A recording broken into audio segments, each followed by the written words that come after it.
Warning! This episode might be hella explicit. Let's go. 2 sapadilla and a 9-inch banana. Nobody often knows say me and you are folk. Nobody often knows say you are give it up. How me bumper looking? Fat. Wait. One more. Now fight na girl over no man, me na idiot. You're tuned in to Nice-ish, a Carnival-specific podcast that addresses chat-worthy topics straight off the Caribbean social scene. It's your one-stop spot to get all the information you need to be successful in this carnival-chasing lifestyle. You'll be filled with knowledge and getting updates from me, Shah, and other professionals in the field of Bacchanal. It's time to get nice. All right, y'all. So I have 2 special guests on the Nice-ish scene with me today, and I'm rolling in excitement. One of them has been a huge inspiration for me starting this podcast, and the other has been a supporter, a friend, a brainstorming partner for years. And so I want to welcome Mikelah from Style and Vibes podcast to the scene. Hey, gal, hey. Hello, Sean. Thank you so much for having me on your platform. You're doing an amazing job. So thank you. I'm very humbled and I'm just excited to be here. Thank you. Awesome. It is my honor. And then I have my boy Strictly Soca on the mic as well. Hey, boo. Hey, greetings. Good evening, ladies. How y'all doing? All is well. Well. So I think each of you brings so much to the table, but before we get into this whole Caribbean music discussion, I just wanted to do a little dive into each of your backgrounds. This is totally going to be backwards from the norm, but I actually want to start with Strictly Soca first. So much for ladies first, but I want to start with Strictly Soca first. So tell the people them about your carnival experiences, how the love for carnival grew, and why the desire to start your platform. Okay. As far as goes my carnival experience, I've been to, I would say, about 5 or 6 different islands now to experience their carnival culture. Mm-hmm. And I've been carnival hopping, not that long in relation to friends that I have, but probably since 2015 was my first Trinidad carnival. So, me too. Prior to that, growing up in New York City, I've always been attracted to the Labor Day parade. Before I knew Soca was, I was more of a dance hall, rockers, roots, reggae type person as far as my introduction to Caribbean music. So I was always up at the Parkway, always knew about the trucks and things of that nature. And that was sort of under the surface, I guess. And as I became an adult, I was exposed to Soca, and the rest is history. Mm-hmm. And then where'd Strictly Soca come from? Just for my love of the art form itself and the culture, and the friends that I've made, the family that I've created through this musical art form.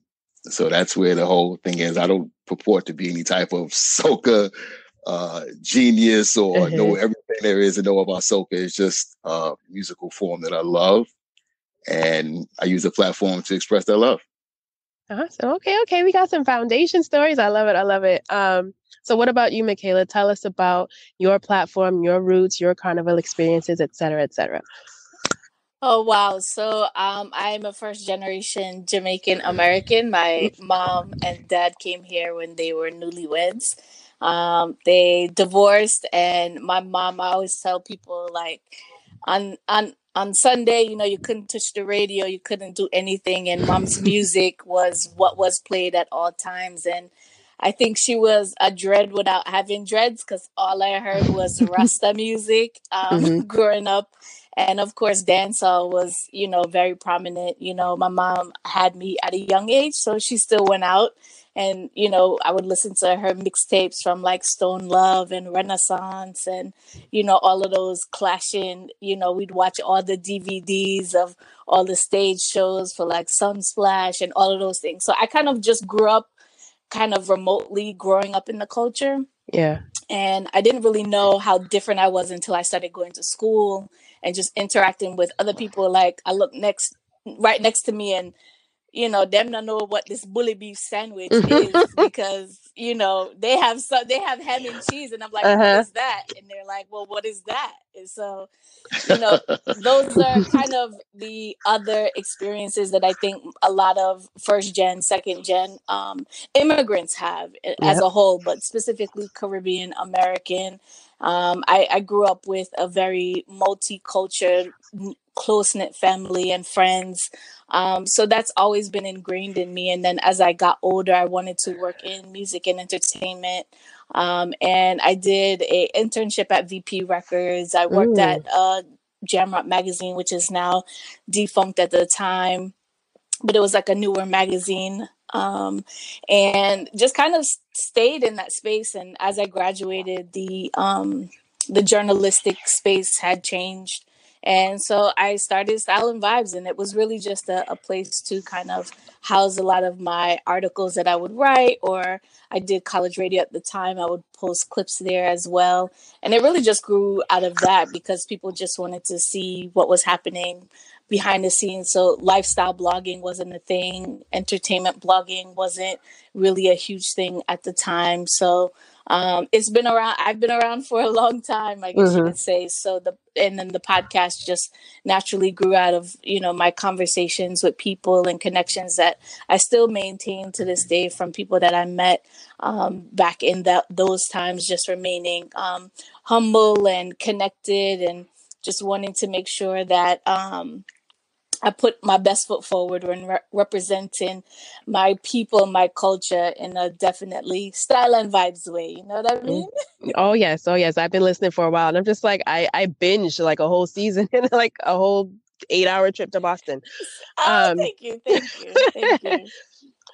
So the reason why both of you are here, right? And I felt like you guys were the best people to be here. A couple weeks back, I came across some comments on social media that had me in my feelings a little bit, but I decided not to really engage publicly.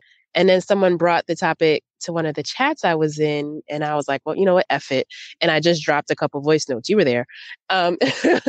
So I really wanted to bring both of you on for your open-minded personalities. Mikelah, I know from being an avid listener that you're big on JA music and music in general, and I wanted your perspective. And Strictly Soca, I know that you also have the ability to see all sides and hear all parties. So now, me personally, I don't really lean one way or the other because I love soca, I love dancehall. Sometimes I question which one I love more or if that's even a thing. But at the root of it, I'm just really all about fairness and logic, and I want to know like where some of these people are getting their facts from. And I just have so many questions. So I'm going to share like 3 of the quotes that came up between Twitter and Facebook, and then we can just have this candid conversation about it. You're free to cuss, just so you know. All right. So the first one is dancehall in a soca party could lead to a very bad future for soca music. It's definitely a fact that the younger generation prefers dancehall more. Our next quote. A soca fed is not the place for dancehall, and if it continues, it will destroy our fete culture as we know it. And our next one. Carnival is soca music, not dancehall. So all of that being said, what are your thoughts? I guess I'll go Mikelah first because, this is like it comes across as like a soca dancehall thing, right? So what are your thoughts on that? And I believe I saw something on a response that you had on Twitter, but that was actually after I invited you on the show. I was like, oh, look at that. So tell me what you think about some of that. Yeah, I think that was Travis Swirl. So he is a producer. I think he's a former DJ as well. And I think it's interesting. We're in a space, particularly when it comes to music from Black people and colored people coming from the African diaspora, where a lot of it is converging. A lot of the sounds are converging. A lot of the producers are working with not just one set of artists. And that's attributed to wanting to grow as an artist, as a producer.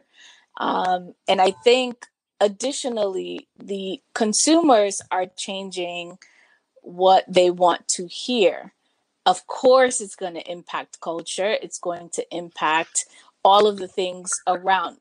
Again, music is the foundation of many cultures, and particularly, soca and reggae and dancehall are very ingrained in the island's culture. So I get why people are very protective of a culture, especially in a space where it's been either misused, misrepresented, or misunderstood.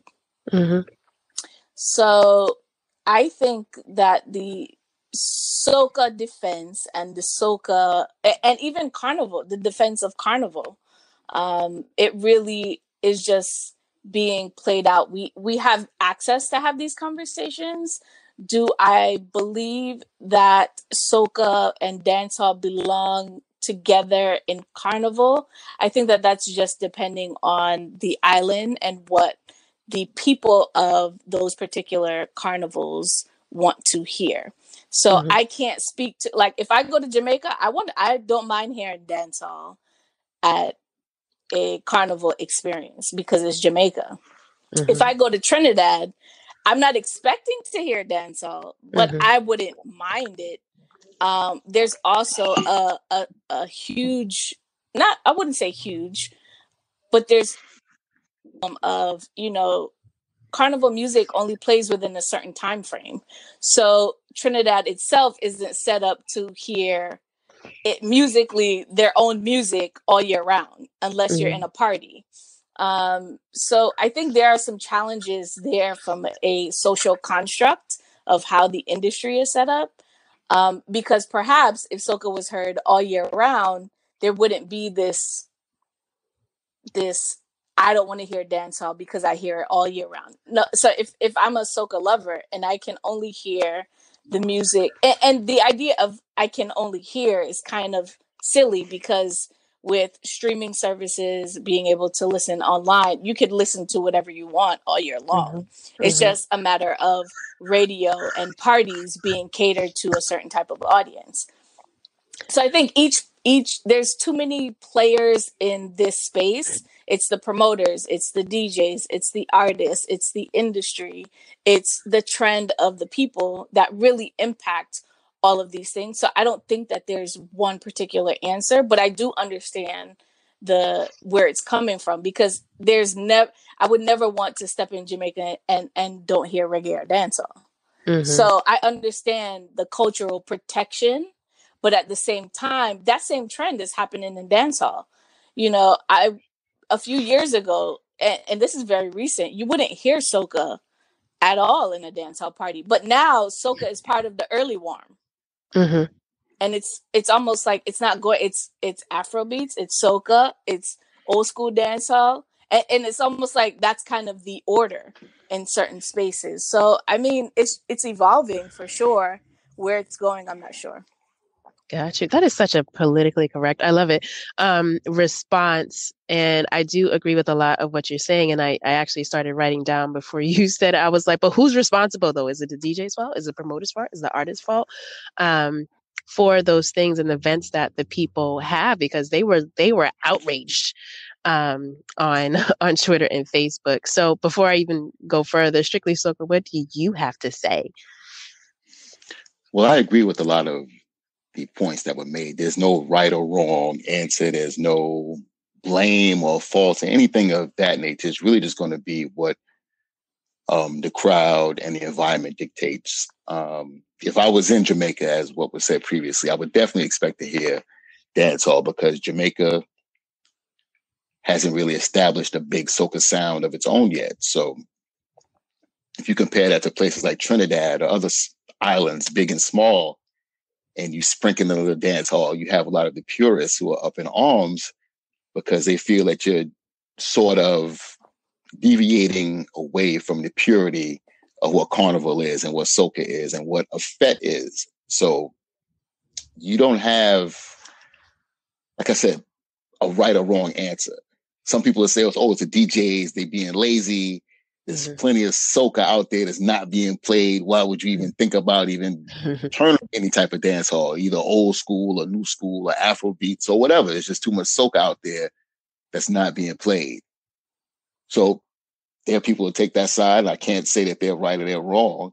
And there's other people who say, hey, you know, when I come out, I want to hear a little mix of everything. Once the alcohol in my system, I might want to hear a little DeVito. I might want to hear a little Cartel. I might want to hear a little Marshall. So, and they're not right and they're not wrong. This is just their personal preference. I think the hardliners are just trying to really just draw a line in the sand and say, hey, this is where soca ends and begins. And I don't know if that's possible anymore. So I don't think it is. Like, I even, this is very nostalgic, but I even remember back in 7th grade, when I think it was like an English class, and my teacher, we were having a debate about R&B music and hip hop music. And it was like 97. And it was around the time where you couldn't find a rap song without an R&B singer doing the chorus and the hook. And then you couldn't find an R&B song without a rapper on it. So it's like, I feel like, you know, we're coming into that same trend, and it's hard to even decipher sometimes. I'm listening to a song like, is this soca? Or is this dancehall? Or is this Afrobeats? Or is this dancehall? So I think, the purists are going to be kind of shit out of luck, because it really is, everything is really fusing together, whether you like it or not. I remember Ryan is now, I don't know now, but Ryan has been producing music, and he has some beats that are very dancehallish. And I know that Conscious is on one and Charlie Black is on another. And so after reading, the outrage of the people, of the purists, of who are trying to and who want to keep soca, soca in Trinidad for Carnival, I was just like, I wonder if the purists are going to have an issue with these songs. And then Ryan wrote back and he was like, why would they have an issue? I did the beat, like, it's my beat. I'm like, I understand that, but it's not your typical soca beat. And then there was this whole thing between Trinidad dancehall and Jamaican dancehall. And I'm like, well, what the hell is Trinidad dancehall? Like, I don't even know what that is. I need an example of what that is. So what are y'all talking about? Maybe Trinidad Killer will fall into that category. Is Trinidad dancehall? I literally don't know. Mikelah, do you know? I recently came across an article literally talking about the dancehall artists in Trinidad, and to be completely honest, I haven't heard their music, so I really can't comment. Mm-hmm. But if that is a scene that is bubbling, I mean, you can't hold that back. I mean, if you look at other successful reggae artists or dancehall artists that come out and they're not from the island, that's bound to happen. Yeah. So, I think that, to me, I think the sound clearly is already bubbling, and I don't know that I would have to hear it to say it should be categorized as Trini dancehall or Trinidadian dancehall, because I mean, dancehall is dancehall, but then there's the same argument for trap hall or trap infused dancehall. So it might be a similar, kind of connotation, but I just haven't heard it yet. But if these younger artists are coming up and they're basically creating the sound that they like most, then I don't really see there's so much music that there's no reason to fight over genres, because literally I have more music than I can listen to in my inbox on a daily basis. My DMs are flooded with artists, and to listen to, every single song that I hear, and I'll try to as much as possible, but I'm also not a DJ. So the DJ, I think it does come down to two things: the DJ and the promoter. People are now following the promoter or the DJ. So if you're building as you're building a brand as a young DJ or a young promoter, what your audience is going to want to hear. But what happens is a lot of things kind of grow bigger than their core audience. And the DJs themselves have to grow with that audience. The promoters themselves now have more people to please. So I just think that, one, the promoter's job is to cater to their audience, even if it's growing. So if the expectation of 90% of people who bought a ticket are coming to listen to soca, then make sure you hire DJs that strictly play soca. In addition, make sure you hire DJs that don't play the same 20 soca songs in one night. Well, because good luck with but this is what's happening. And this is why you hear dancehall. Because I don't want to hear the same exact set that I just heard if I'm paying $100 to be in a party and it's all inclusive, and I keep hearing the same thing played in the same order, in the same way. So, but that goes to, what are the promoters paying the DJs? Yeah, are they and also paying them enough to take that time to curate their audience, curate whatever playlist or they don't have to carry around crates. They literally just have to create playlists in their computer.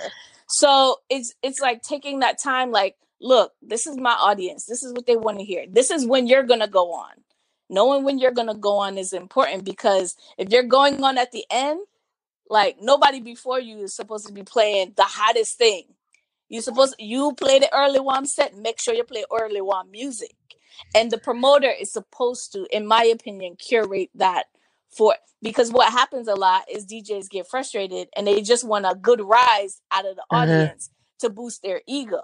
But that's not necessarily your job to boost your ego. It's your job to play to exactly what the people are expecting. So if it's early warm time and everybody's getting a drink, nobody's gonna dance. Just practice. If it's time for to get it bumping, and you want to see a one girl like bust a liquor wine segment. That's what I call it. Liquor dainty wine. I know breakout time yet. A dainty wine time. So it's like there's levels, and I don't think the partnership between the promoters and the DJs are really happening. They're just kind of like, I know this guy plays good, he rocks a crowd, I don't care. Well, I think in addition to that, I think it might be a number of things. It's either that or they know them too well, right? Oh, this is my boy, I'm gonna just do this and he's not gonna care how I play or what I play. Everybody knows me. I think people, first of all, like, as a creative, I wonder how that conversation goes as a promoter and you're telling a DJ, you know what, this is what I want you to play. And then if it's a DJ with a certain amount of clout, they're like, okay, that sounds good. But at the end of the day, once he gets up there, you have no control over what that person does. So I just feel like either a lot of them are just really mushy, or some of them and buddy, that you just end up doing what you want because you know that's your homeboy or your homegirl, whoever it is, and you're just gonna play because you have that relationship with them, and they're not gonna check you, they're not gonna say anything to you, you're still gonna get paid. So I don't know. And then going back to that whole Trini dancehall segment, it's like some of the people I wonder, I'm like, are y'all upset that it's that Jamaican dancehall is being played, or would you mind if Trinidadian dancehall, whatever that may be, is played? And just because it's from Trinidad, is it just you trying to keep it within the country, or is it just truly just about the rhythm and whatever else goes along with having a dancehall song? Strictly, you there? What are your thoughts? Yeah, I think it's definitely a little bit of like musical xenophobia attached to it, because I remember when it may have been last year or late 2018 when Marshall made a statement that like soca doesn't belong to Trinidad, it belongs to everybody, or belongs to all the islands, and everybody was in the uproar about that because everybody feels, or every Trinidadian feels, that Trinidad is the birthplace of soca, and it's always going to be a Trinidadian thing. So, I don't know. I really don't understand the backlash, why they think soca is so weak that it can be just threatened by all of these outside forces, or this DJ. Like, soca is such a fragile thing that needs to be I mean, it does need to be nurtured and protected. Don't get me wrong on that, especially. But that's a whole nother episode in itself. But the music itself, I think and it may not even be Trinidadian producers or Trinidadian artists that's really leading the way anymore. It might be a lot of small islands like Lucian Soca is on the rise, Grenadian Soca, Vinci Soca. So I think the music in itself is healthy. And if there is some type of Trinidadian dancehall movement, more power to them. It's not going to do anything to the Trinidadian soca scene as far as I'm concerned. Right. Because you still have the artists out there that are going to do their thing no matter what. Go ahead. I was going to say, and then at the end of the day, on Wednesday morning after Carnival, they're going to be back to the dancehall rotation on 96 regardless. So you can play dancehall, you can play Trinidadian dancehall, but some dancehall will be played. This is true. So one of the comments that I read, or just some of the comments we're talking about the lyrics that are in soca music and dancehall music. So I will say that definitely it is a fact that there is a vast difference between the soca lyrics and a lot of the dancehall lyrics that are out there. So yeah, I think soca is more family friendly, like especially because a lot of the things, while it's very sexual, right? It can be very sexual and it can be raunchy in its own way. The lyrics don't come out as harsh and direct as some of the dancehall stuff. Now, don't get me wrong. I love a good raunchy dancehall song. But it's like, no, for real, like Shinsi is my girl. But when I hear, like in the intro, I did like 2 sapodillas and a 9-inch banana. Like, I didn't know what that was when I was little. Like, I'm just thinking of a banana and 2 sapodillas. Now, as a grown ass woman, I'm like, but wait a minute. This is what I think it's about, right? So, things like that, like there are a lot of innuendos with soca, and then nanny wine, like a whole bunch of things that I was listening to that I probably shouldn't have been listening to, but I didn't know any better. And my mother let me listen to it, so it was all cool.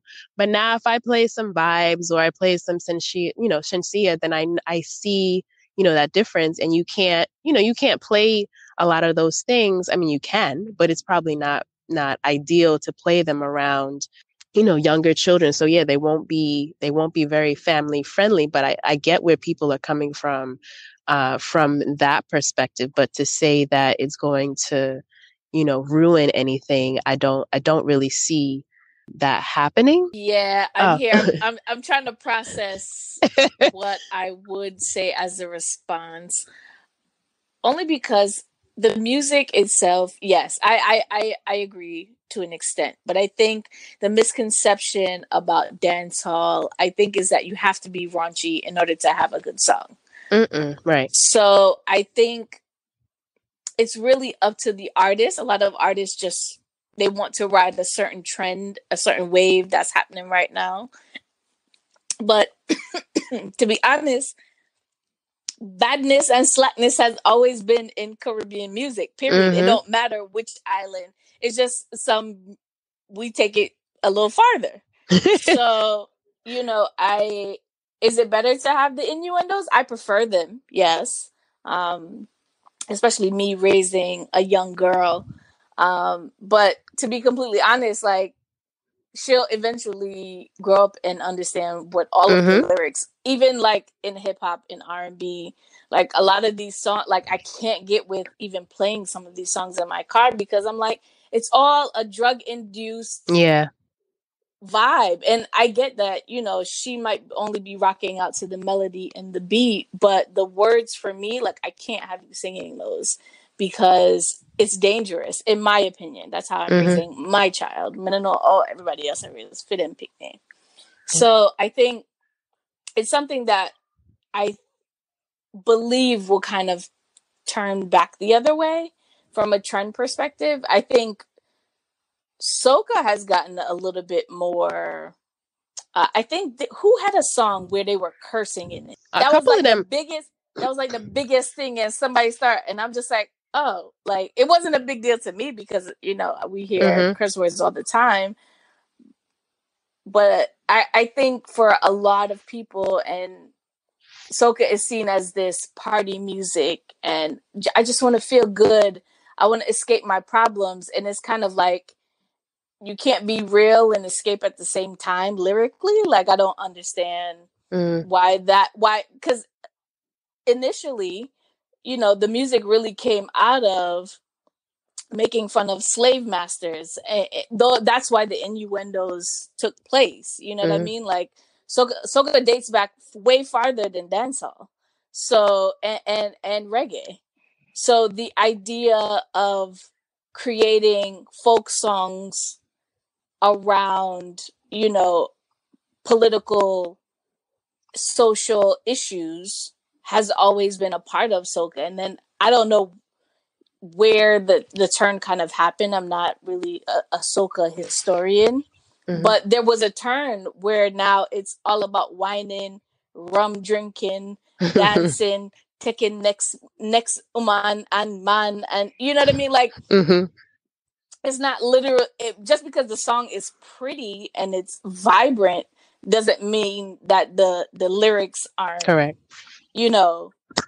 They're not necessarily positive all the time either. They're literally like, oh, I'm gonna tifa wine pon somebody man. You know what I mean? Like, it's the same concept. So I think that to me hasn't been realized in the music yet. I think it's definitely. I think soca music lyrically is going to take a turn. I think dancehall music lyrically is going to take a turn as well, and you're seeing some of that. I think Voice is a good example of a conscious soca artist. He's always making something that's about uplifting people out of real situations. And him and Teddy St. John are doing a good job at that. Yes, Teddy St. John. Yes. So I think that will become a trend.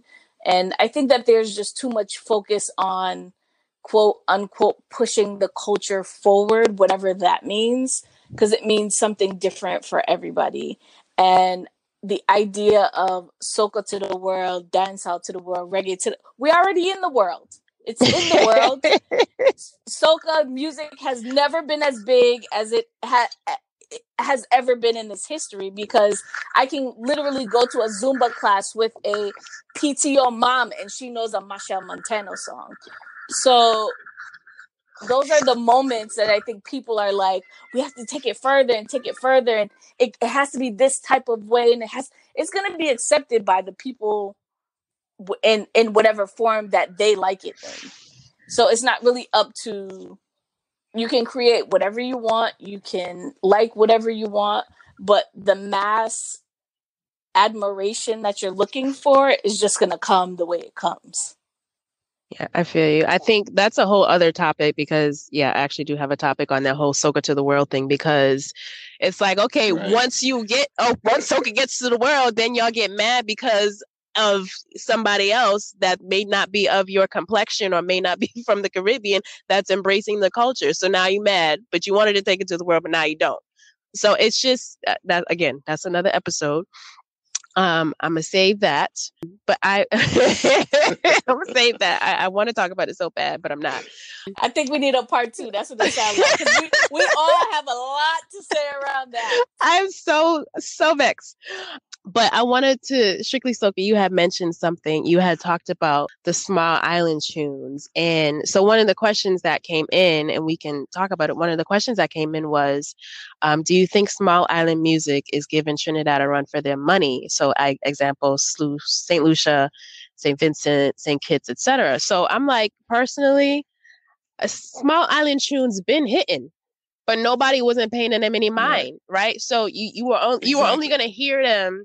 You were only going to hear a couple of hits on a mix, right? But there was so much more. And like, people are only now starting to venture out into other islands, going to less popular carnivals. Cause like, I remember going to Grenada in 2014, mad songs, so many hits. You come back, the only one I hear was like, turbocharged. That's the only one that they would ever play inside of a freaking fet. And I'm just like, what happened to WD-40? Like, what happened to like so many songs? And I'm just like, no, y'all just been sleeping on Small Island Tunes. They had the artists, they had the songs, but nobody, you played them in a fet. And what happened? Everybody moved from the dance floor and just looking at the two people who went to the carnival, you know, that year.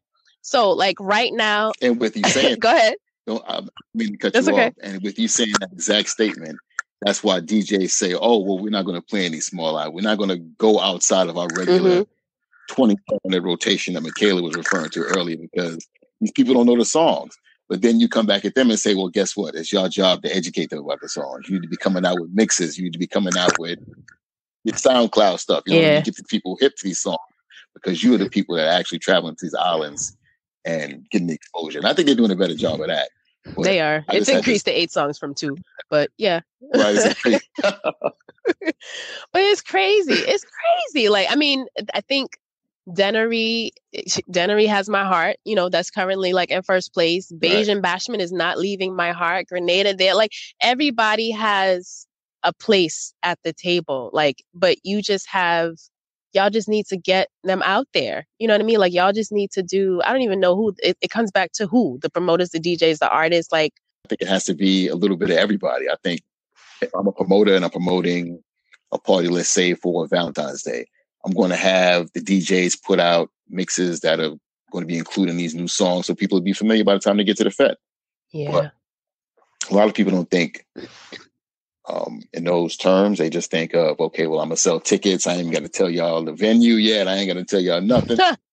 I'm going to sell you who's spinning and the theme, and I charge $65 plus fees. So it's definitely a partnership. We are hearing a lot more Small Island. I'm personally getting familiar with a lot of the smaller islands, and I think it's a good thing, but that also takes the exposure. You know what I mean? A lot of the DJs have to, like you said, it's their job to introduce new music, and it's up to us as people to decide whether we like it or not. Please believe, you know, access to YouTube stats, SoundCloud stats are there. So if you think that the tune is not that great, just go look at how many listens it gets, how many views it has.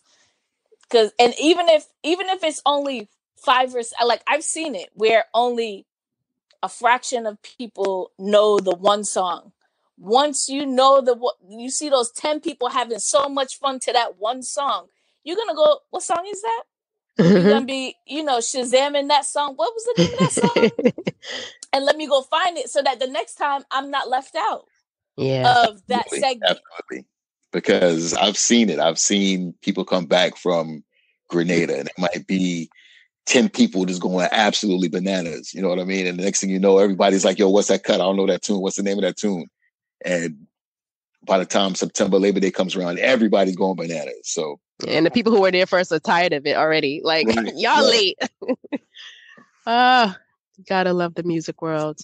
Well, this certainly was a hearty discussion. I thank you both so much for joining me. Be sure to check out Mikelah Style and Vibes podcast. Mikelah, if you want, actually, can you just drop your platform, info, email, all that for the people? Sure, you can check me out at Style and Vibes, all spelled out correctly, not like vibescartel.com. styleandvibes.com/podcast. And you can find all of the episodes there. And then you can just check out styleandvibes.com. All the info is there. You can follow me on Instagram, Twitter, Facebook, you name it. But thank you so much. I had a good time. We have to come back because we need to continue our discussion on To the World. I'm ready. Yeah. I'm ready. They don't want the mud. That's the problem. Everybody wants the rain.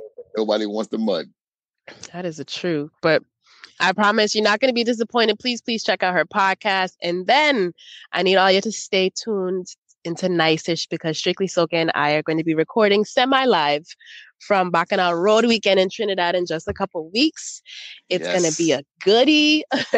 Yes. I will probably be intoxicated. But if you want to drop your platform, I think everybody already knows, but just go ahead and do it for them anyway.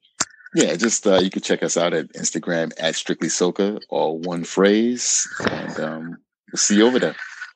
Awesome. Thank you guys so much. I appreciate you. Have a wonderful, wonderful, wonderful evening. Thank you. Thank you. Thank you. Okay. Thank you Very so much nice for to meet you, this. Strictly Soca. I forgot to check it out. No. All Bye, right, take care. y'all. Have a good night. Bye. Night. Hey guys, before I let you go, so we recorded this episode originally about a week and a half ago. So today, which is January 22nd, 2020, Let We Go put up a post and it had Ding Dong vibing to his new soca song in the studio with like 3 other people. And the song, from what I hear, is fire. Okay? And it not only that, but a couple of days ago, they also posted that Usain Bolt, yes, also is putting out a soca track. Now, I don't know if it's as good as Ding Dong's. It didn't sound to be, but you never know. But all I'm saying is, whether we like it or not, whether you like it or not, the blend of sound is happening. Soca is being infused in other things the same way that other music is being infused into soca. So with that I say, let our powers combine. We are Soca Planet. All right, peace out. Thanks for listening, y'all. Thanks for tuning in to the latest episode of Nice-ish. As always, I'm grateful for your time and attention. Stay plugged in by subscribing to this podcast, my website, tingznice.com, and following me on all social media platforms. Visit the show notes for all the links and the plugs related to this episode. If you ever have questions about anything we discuss on the show, be sure to hit me up at info@tingznice.com. And remember, sharing is caring, so please pass this podcast on to anyone you believe will benefit from the information. I'm going to check y'all later.